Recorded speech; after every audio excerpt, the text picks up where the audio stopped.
1952 में आई फिल्म खुदा गवाह सिर्फ एक फिल्म नहीं थी बल्कि एक खास कहानी थी। इस फिल्म की शूटिंग उस समय अफगानिस्तान में हुई थी जब वहां गृह युद्ध चल रहा था, लेकिन अमिताभ बच्चन के लिए अफगान सरकार ने खास इंतजाम किए और एक दिन के लिए लड़ाई भी रुकवा दी गई ताकि वो शूटिंग कर सके। ये फिल्म एक ऐसी मिसाल है जब एक कलाकार के सम्मान में जंग रोक दी गई और इंसानियत की एक खूबसूरत तस्वीर सामने आई। हाल ही में भारत और पाकिस्तान के बीच युद्ध के हालात बने हुए थे। ऐसे में पाकिस्तानी एक्टर्स को भारत में बैन कर दिया गया और शायद अब वो आने वाले समय में हिंदी सिनेमा में काम नहीं कर सकेंगे। वहीं युद्ध के हालातों को देखकर कई लोग डरे हुए थे और इवेंट शूटिंग यहाँ तक कि IPL को भी बीच में रोक दिया गया। मगर शायद कम ही लोग ये बात जानते होंगे कि अमिताभ बच्चन ने अपनी फिल्म की शूटिंग सिविल वॉर के वक्त की थी। जी हाँ, हम बात कर रहे हैं 1992 में आई फिल्म खुदा गवाह की, जिसकी शूटिंग अफगानिस्तान में हुई थी। जब शूटिंग के लिए अमिताभ बच्चन को अफगानिस्तान जाना था तब वहाँ सिविल वॉर चल रहा था। उस वक्त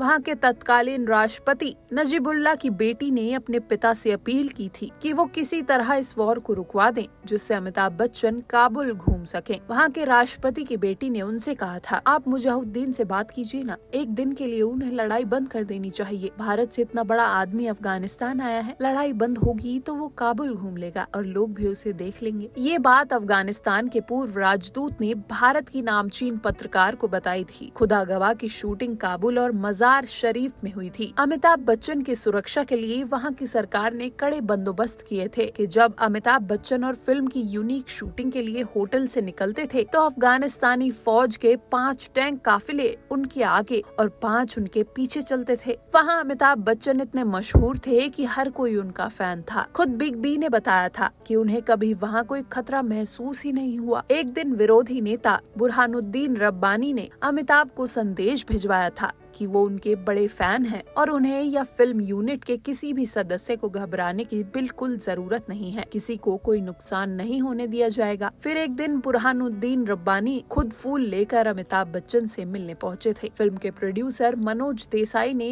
एक इंटरव्यू में बताया था कि अमिताभ बच्चन और भारत के तत्कालीन प्रधानमंत्री राजीव गांधी के अच्छे मित्र थे और उन्होंने ही अफगान सरकार से अमिताभ बच्चन और उनकी फिल्म की यूनिट के लिए बात की थी। 1991 में राजीव गांधी की हत्या हो गई थी और ये फिल्म 1992 में रिलीज हुई थी। रशीद किदवई ने भी अपनी किताब नेता अभिनेता Bollywood star power in Indian politics में अमिताभ बच्चन और राजीव गांधी की दोस्ती के बारे में जिक्र किया है। किताब में लिखा है, खुदा गवाह की एक लॉन्च पार्टी दिल्ली में रखी गई थी। उस पार्टी में अमिताभ बच्चन फक कर रोने लगे। वो राजीव गांधी को याद कर रहे थे और उन्होंने बताया था कि कैसे राजीव गांधी ने खुद अफगान राष्ट्रपति नजीबुल्लाह से बात करके खुदा गवाह की टीम के लिए सुरक्षा सुनिश्चित कराई थी। खुदा गवाह के शूटिंग के दिनों को याद करते हुए एक बार अमिताभ बच्चन ने भी बताया था, उन्होंने कहा था, अफगान राष्ट्रपति हिंदी सिनेमा के फैन थे, वो मुझसे मिलना चाहते थे। बड़े शाही अंदाज में हमें रखा गया था, हमें होटल में नहीं एक आलीशान घर में रखा गया था।